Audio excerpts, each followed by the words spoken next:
the key thing is that when we go to war, for example, you must have the bullet ready. And we must look into how we can shorten the turnaround time. And for example, point of care testing.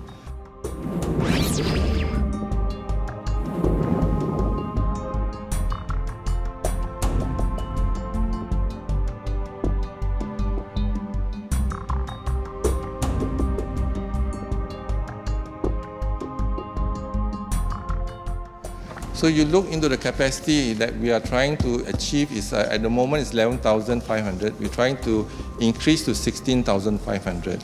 But the solution now, the most important is if we get a faster turnaround time. So now because you use RT-PCR at least about 6 hours, that is normal time, but you have volume, then probably it takes more than 24 hours. The private sector is offering within 24 hours, but sometimes it takes more than 48 hours. So we understand, and then the transport to the lab.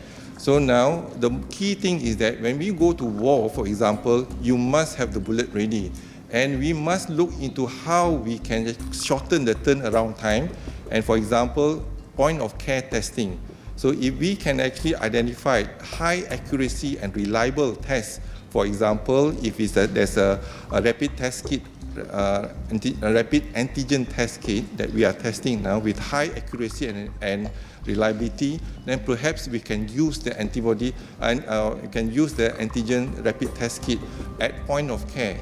All you need is a biosafety cabinet, whether it's in a clinic or whether in the hospital. So then the transport time will be less, turnaround time will be faster, and it can be done within 1 hour or 2 hours. So if we can actually come up with the report within 1 hour and 2 hours, then you don't see the pending cases anymore.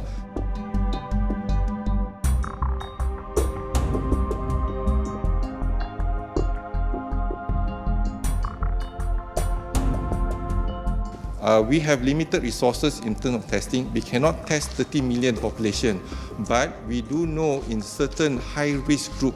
This is why we are targeting the high-risk group, and then we are using all our expertise as well as our expertise together with our technical and doctors and all that to make sure that we can actually localize them using technology, using track and trace the high-risk group, and then we test them. So I think this is important so that we are using it right time, right place, and appropriately. We have seen the data in phase 1. There's some succeeding signs that we may actually flatten the curve. Now it's a phase 2. It all depends on us whether we are able to flatten the curve further.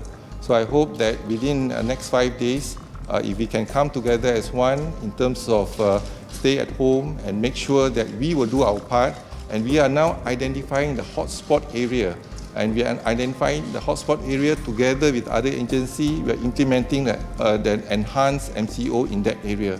For example, we have started with Simpang Renggam, and then we went to Ulu Langat, and then we went to the Menara Kondo One City, and now we have also extended to Selangor Mansion as well as Malayan Mansion. So these two mansions are near the mosque, Masjid India, for example. So we are trying our best to see trying our best to break the chain of the infection.